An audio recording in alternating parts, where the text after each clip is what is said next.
Welcome to stock study Nifty Bank Nifty নতুন analysis ভিডিওতে আপনাদের সবাইকে স্বাগতম। দেখুন আজকের মার্কেট যদি আমরা দেখি, লাস্ট দিনে যে মার্কেটের নিচের লেভেল থেকে উপরের দিকে মুভমেন্ট হয়েছিল, আজকে কিন্তু সেটা কন্টিনিউ হয়েছে। দেখুন নিচের দিকে যখনই মুভমেন্ট হয়েছে এবং সেখান থেকে যখনই রিভার্স এসছে, রিভার্স আসার পরে একটা মুভমেন্ট আমরা পজিটিভ সাইডে দেখেছি। এবং গতকালের অ্যানালিসিস ভিডিওতে আমি যেরকমটা আপনার সঙ্গে ডিসকাস করেছিলাম, যদি আপনি মার্কেট ট্রেড করেন সেইভাবেই কিন্তু মার্কেটের মুভমেন্ট হয়েছে এবং ইম্পর্টেন্ট লেভেলের বেসিসে মার্কেটে কাজ হয়েছে। তো আজকে যদি আমরা নিফটিকে দেখি, দেখুন নিফটি আজকে এক্সপায়ারি ছিল এবং এক্সপায়ারিতে উপরের দিকে আমার একটা টার্গেট ছিল আমাদের, যদি এখান থেকে নিফটি 21,800-এর উপরে সাস্টেন করে, দ্যাট মিনস নিফটি গুড, কোনো প্রবলেম নেই নিফটিতে। এবং নিচের দিকে 21,800 থেকে 825 বাইং লেভেল হবে। দেখুন লাস্ট দিন আমি অ্যানালিসিস ভিডিওতে শেয়ার করেছিলাম যে এই লেভেল পর্যন্ত যদি আসে নিফটিতে অসুবিধা নেই। মর্নিংয়ে যখন মার্কেট ওপেন হয়, এই লেভেলে যখন ওপেন হওয়ার সঙ্গে সঙ্গে আমি প্রিমিয়াম গ্রুপে শেয়ার করেছিলাম যে মার্কেটে এখানে বাইং নয়, বেস্ট বাইং হবে 21,825-800-এর কাছাকাছি যদি আসে, সেখানে রিভার্সাল এলে সেখান থেকে বাই করা যেতে পারে। দেখুন এখান থেকে মার্কেটে মুভমেন্ট এসছে এবং দেখুন মার্কেট যদি দেখেন ম্যাক্সিমাম সময় মার্কেট একটা কনসোলিডেশনের মধ্যে ছিল এবং একটা রেঞ্জের মধ্যে ছিল। যখনই মার্কেট এই রেঞ্জকে ব্রেক করেছে, এক্সপায়ারি ডেতে জেনারেলি একটার পরে একটা মুভমেন্ট এরকম হয় এবং রোজ যে হয় এরকম নয়, তবে কনসোলিডেশনের পরে যদি এরকম মুভমেন্ট হয়, দেখুন এখান থেকে একটা ভালো মুভমেন্ট আমরা উপরের দিকে 100 পয়েন্ট পেয়েছি এবং এখানে আমরা ট্রেড নিই এবং এই টাইমে কিন্তু উপরের দিকে আমরা মুভমেন্ট ক্যাপচারও করেছি। দেন এখান থেকে আবার নিচের দিকে ফল হয়েছে, আবার বাজার কনসোলিডেশন হয়ে গেছে। তো আপনাকে যদি ইন্টারডে ট্রেডার হতে হয়, ইন্টারডে যদি আপনি নিফটি ব্যাংক নিফটি ট্রেড করেন, সেক্ষেত্রে আপনাকে অপরচুনিস্টিক হয়ে কাজ করতে হবে যে কখন বাজারে অপরচুনিটি আসবে সেখানে আপনি ট্রেড নিতে পারেন। যেহেতু বাজার লাস্ট দিনের সুইং লোকে ব্রেক করেনি এবং বাজার উপরের লেভেলে ট্রেড করছে, সেহেতু এখানে পুট বাইংয়ের কোনো কথাই আসবে না। বাজারে যখন এই লেভেলকে যদি ব্রেক করতো, ফার্দার এই লেভেলকে যদি ব্রেক করতো, তবেই কিন্তু এখানে পুট বাইংয়ের কথা ভাবা যেত। আপনারা অনেকে কমেন্ট করেন যে প্রাইস অ্যাকশন তৈরি হওয়ার পরে এরকমটা বলা সম্ভব। আমি আপনাদের স্ক্রিনশট শেয়ার করেছি প্রিমিয়াম গ্রুপে, দেখবেন ওখানেও আপনারা দেখতে পারবেন যে টাইমিং দেখবেন এই টাইমেই কিন্তু আমরা এখানে ট্রেড সেট আপ দেখি এবং এখান থেকে আমরা এন্ট্রি করে এখানে প্রফিটও বুক করি। তো আপনাকে ইন্টারডে ট্রেডিং করতে হলে, নিফটি ব্যাংক নিফটিতে ট্রেড করতে হলে সেখানে কিছু বিষয় আপনাকে শিখতে হবে, বুঝতে হবে, দেন আপনি সেখানে ট্রেডিং অপরচুনিটি পারবেন এবং সেখান থেকে প্রফিট করতে পারবেন। ব্যাংক নিফটিতেও দেখুন 46,100 ব্যাংক নিফটির ক্ষেত্রে আমার ইম্পর্টেন্ট লেভেল ছিল ইন্টারডে বেসিসে এবং সেম টাইমে নিফটিতে যখন ব্রেকআউট হয় সেই সময় কিন্তু ব্যাংক নিফটিতে একটা ব্রেকআউট আমরা দেখেছিলাম এবং ব্যাংক নিফটিতে এখানে বড় মুভমেন্টের জন্য আজকে আমরা প্লে করিনি, কারণ ব্যাংক নিফটিতে দেখুন 46,100 ব্রেক করলে উপরের দিকে 46,200 থেকে 250 টার্গেট এবং উপরের দিকে দেখুন এখানে এই জায়গাতে এসেই 46,200-250 কাছে এসে ব্যাংক নিফটি রেজিস্ট্যান্স ফেস করেছে। যেহেতু আজকে নিফটির এক্সপায়ারি ছিল, মুভমেন্টটা নিফটিতেই ভালো হয়েছে। তো ব্যাংক নিফটিতে আগামী দিনে কীভাবে ট্রেড প্ল্যান করা যেতে পারে, এখান থেকে বাজারের মুভমেন্ট কী হতে পারে, এই ভিডিওতে আমি ডিসকাস করবো। যারা ভিডিও দেখছেন, ভিডিও ভালো লাগলে, ভিডিও যদি আপনার জন্য হেল্পফুল হয়, অবশ্যই ভিডিওতে লাইক করবেন। লাস্ট কদিন ধরে আপনাদের লাইকের যে পার্টিসিপেশন সেটা কম, আপনারা যত বেশি লাইক করবেন আগামী দিনে আমার ভিডিও বানানোর ইচ্ছা তত বাড়বে, আমি আরও ভালো ভালো কন্টেন্ট আগামী দিনে নিয়ে আসতে পারবো। দেখুন এখান থেকে যদি আমরা দেখি ব্যাংক নিফটির উপরের দিকে এখন যে ইম্পর্টেন্ট রেজিস্ট্যান্স লেভেল সেটা হচ্ছে 46,600। দেখুন আমি আপনাদের সঙ্গে শেয়ার করেছিলাম যে ব্যাংক নিফটি উপরের দিকে মুভমেন্ট হলে এই লেভেলের মধ্যে যতক্ষণ ব্যাংক নিফটি থাকবে ততক্ষণ পর্যন্ত ব্যাংক নিফটিতে আমরা বড় ট্রেড সেট আপ দেখবো না, ছোটো কোয়ান্টিটিতে ছোটো মুভমেন্টের জন্য প্লে করব। নিচে এলে বাই অন ডিপি থাকবে যতক্ষণ না পর্যন্ত নিচের দিকে আমরা ইম্পর্টেন্ট লেভেল ব্রেক না করি। তো আগামীকাল যখন মার্কেট ওপেন হবে, যদি মার্কেট এই লেভেলের উপরে ফ্ল্যাট ওপেন হওয়ার পরে বা অল্প গ্যাপ ওপেন হওয়ার পরে মুভমেন্ট হয়, সেক্ষেত্রে উপরের দিকে 46,600, 46,800, 47,200 পর্যন্ত টার্গেট হতে পারে।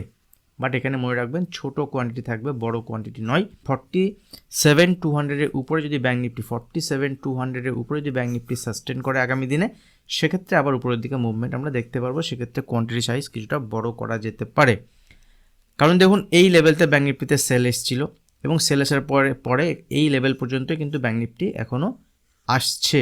তো যদি আগামীকাল পজিটিভ সাইডে মুভমেন্ট হয়, সেক্ষেত্রে ব্যাংক নিফটি এখান থেকে উপরের দিকে 46,600 টার্গেট, দেন এখান থেকে আরেকটু টার্গেট উপরের দিকে দেখাতে পারে, বাট ছোটো কোয়ান্টিটিতে ট্রেড সেট আপ দেখা যেতে পারে। নিফটির ক্ষেত্রে যদি দেখি, দেখুন নিফটিও কিন্তু এখন উপরের দিকে রেজিস্ট্যান্স লেভেলের কাছে চলে এসেছে।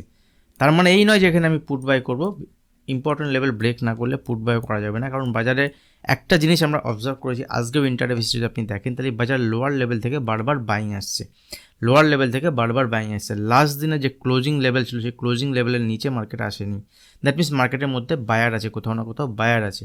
এবার এই বায়াররা মার্কেটকে কতটা দূর পর্যন্ত নিয়ে যেতে পারে, দেখুন ইনিশিয়ালি এখন যদি আমরা দেখি 22,100, 22,050 এইসব লেভেল রেজিস্ট্যান্স লেভেল, কিন্তু উপরের দিকে যদি প্লে করতে হয়, দেখুন বাজারে যদি আমরা লেভেল দেখি এই মুহূর্তে উপরের দিকে যদি আমাকে প্লে করতে হয় তো ছোটো কোয়ান্টিটিতেই প্লে করতে হবে। 22,050 যে লেভেল থেকে বড় সেলিংটা এসেছিলো, মার্কেটের যে হাই সেটা 22,130, আমি এখানে রাউন্ড নাম্বার 22,150 ধরে নিতে পারি।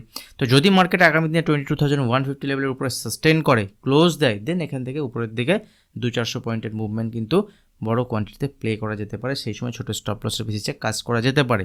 বাট এখন যদি বাজার প্রাইস অ্যাকশন উপরের দিকে দেখায় সেক্ষেত্রে ছোটো কোয়ান্টিটিতে অ্যাটলিস্ট 22,050 পর্যন্ত এখানে কাজ করতে হবে। কারণ যদি আমি ইন্টারে চার্ট দিই, কারণ এই লেভেল থেকে কিন্তু বাজারের সেলিংটা এসেছিল, এই লেভেল থেকে বাজারের সেলিংটা এসেছিল, ঠিক আছে। তো ইন্টারের চার্ট যদি দেখি আগামীকালের ট্রেড প্ল্যান কী হতে পারে, দেখুন গ্যাপ আপ গ্যাপ ডাউন আমার হাতে নেই, আপনার হাতে নেই। যদি এখানে ফ্ল্যাট ওপেন হয়, ফ্ল্যাট ওপেন হওয়ার পরে যদি নিফটি এখান থেকে 21,950 লেভেলকে ব্রেক করে, দেখুন ফ্ল্যাট মানে হচ্ছে এখান থেকে 20-30 পয়েন্ট পজিটিভ নেগেটিভ ওপেন হতে পারে। ওপেন হওয়ার পরে দেখুন এই লেভেলকে যতক্ষণ বাজার হোল্ড করছে অসুবিধা নেই, এই ট্রেন লাইন একটা প্লট করতে পারেন এখানে, দ্যাট মিনস এখানে 21,900 থেকে 920 লেভেলে যতক্ষণ হোল্ড করছে অসুবিধা নেই। যদি উপরের দিকে মুভমেন্ট হয় 21,950 লেভেলকে যখনই বাজার ব্রেক করবে, 950 লেভেলের উপরে গেলে কিন্তু এখানে 22,000 এবং 22,050 লেভেল পর্যন্ত বাজার দেখাতে পারে। ইনিশিয়ালি 22,000 এবং 22,000 লেভেল ব্রেক করলে 22,050 লেভেল বাজার দেখাতে পারে। কন্ডিশন হচ্ছে যদি এখানে ফ্ল্যাট ওপেন হয়, উপরের দিকে মুভমেন্ট হয়। যদি কোনো কারণে গ্যাপ ডাউন ওপেন হয়, গ্যাপ ডাউন ওপেন হলে 21,900 পর্যন্ত ঠিক আছে। 21,900 নিচে যদি গ্যাপ ডাউন ওপেন হয়, গ্যাপ ডাউন ওপেন হওয়ার পরে বাউন্স এলে 21,920 লেভেল না ব্রেক করলে কিন্তু এখানে বাইং ট্রেড নেওয়া যাবে না। যদি এখান থেকে নিচের দিকে মুভমেন্ট হতে হয় তাহলে 21,880 নিচে বাজারে যদি ফ্ল্যাট ওপেন হওয়ার পরে নিচে আসে 21,880, 880 নিচে কিন্তু বাজার উইক হবে এবং নিচের দিকে 21,840, 21,820 ইম্পর্টেন্ট সাপোর্ট লেভেল থাকবে। আজকের যে বাজারের লো সেটা হচ্ছে 21,820, দ্যাট মিনস 21,820 এলে এখানে ছোটো কোয়ান্টিটিতে কাজ করা যাবে নিচের দিকে। এই লেভেলে কিন্তু আবার সাপোর্ট নেবে, এখানে যদি কোনো রিভার্সাল দেখায় বাজারের কোনো টাইম সময় কাটায়, কিছুটা সময় কাটানোর পরে উপরের দিকে মুভমেন্ট হয়, ফার্দার এখানে বাইং অপরচুনিটি হবে। আদারওয়াইজ 21,800 এর নিচে বাজার উইক হবে, সেক্ষেত্রে সেলিং প্ল্যান করা যেতে পারে আগামী দিনের জন্য। আর যদি এখানে বড় গ্যাপ আপ বা গ্যাপ ডাউন ওপেন হয়, প্রাইস অ্যাকশন দেখার পরে সেখানে এন্ট্রি এক্সিট করা যেতে পারে। দেখুন এখানে যদি আমরা ব্যাঙ্ক নিফটির ক্ষেত্রে দেখি, ব্যাঙ্ক নিফটি উপরের দিকে রেজিস্ট্যান্স লেভেল এখন 46,600, 46,800, 47,000, 47,200 সব রেজিস্ট্যান্স লেভেল ছোটো ছোটো। তো ব্যাঙ্ক নিফটিতেও আজকে যে প্রাইস অ্যাকশন দেখিয়েছে, তো ব্যাঙ্ক নিফটি যতক্ষণ পর্যন্ত 45,500, 600 লেভেল পর্যন্ত হোল্ড করছে তখন পর্যন্ত ব্যাঙ্ক নিফটিতে কোনো সেলিং করা যাবে না। দেখুন ছোটোখাটো কোয়ান্টিটিতে সেলিং প্ল্যান করা যেতে পারে ইন্টারে বেসিসে, যদি কোনো রেঞ্জ বানায় প্রাইস সেক্ষেত্রে প্ল্যান করা যেতে পারে, বাট পজিশনাল বেসিসে কিন্তু এই মুহূর্তে নিচের দিকে এলে বাইং অপরচুনিটি হবে। লাস্ট দুদিন ধরে যদি আমি মার্কেটকে দেখি, মার্কেট একটা ট্রেন্ডকে ফলো করছে, 5 মিনিটের চার্টও যদি দেখেন, দেখুন এখানে একটা ট্রেন্ড বাজার ফলো করছে, ঠিক আছে। তো আজকে বাজারে সেলিং এসছে, সেলিং এলেও বাজার কিন্তু দেখুন এই ট্রেন্ডকে ফলো করছে। তো এখানে ইম্পর্টেন্ট সাপোর্ট লেভেল আজকের দিনে যদি আমরা দেখি, এই লেভেলটা আমার ইম্পর্টেন্ট সাপোর্ট লেভেল থাকবে, এটা হচ্ছে 46,000 level, 46,000 level important support level.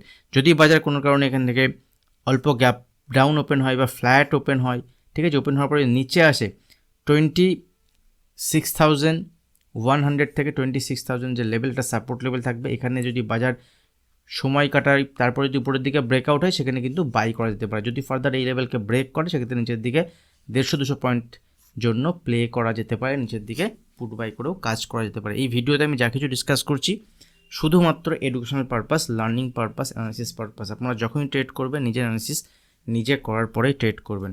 আর যারা এখনও পাবলিক টেলিগ্রাম চ্যানেলে জয়েন করেননি, ভিডিও বানানোর পরে যদি কোনো ইম্পর্টেন্ট আপডেট থাকে, কোনো লেভেল শেয়ার করার থাকে, পাবলিক টেলিগ্রাম চ্যানেলে আমি শেয়ার করব। আর যারা ইন্টারডে মার্কেট আওয়ার্সে যখন মার্কেট চলে সেই সময় যদি বিভিন্ন ট্রেড সেট আপ বা বিভিন্ন অ্যানালিসিস যদি আমার থেকে চান সেক্ষেত্রে আপনি ওখানেও যুক্ত হতে পারেন।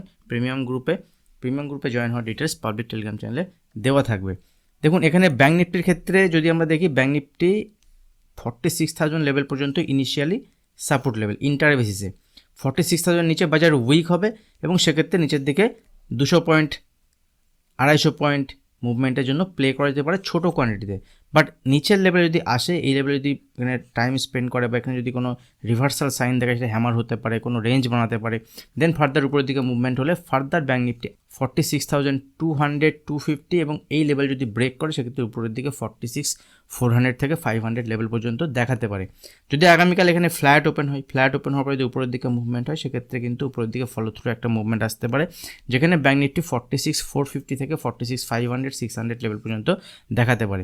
যদি গ্যাপ ওপেন হওয়ার পরে ওয়েট করবো, যদি গ্যাপ ওপেন হওয়ার পরে কোনো প্রফিট বুকিং আসে নিচের দিকে সেক্ষেত্রে সেই প্রফিট বুকিং এলে সেখানে যদি রিভার্সাল সাইন দেখায় সেখানে কিন্তু বাইং অপরচুনিটি হবে। দেখুন আজকে এখান থেকে মার্কেট নিচে এসে উপরে গেছে, দেখুন এখানে ডাবল বটম প্যাটার্ন ফর্মেশন করে কিন্তু উপরের দিকে মুভমেন্ট হয়েছে।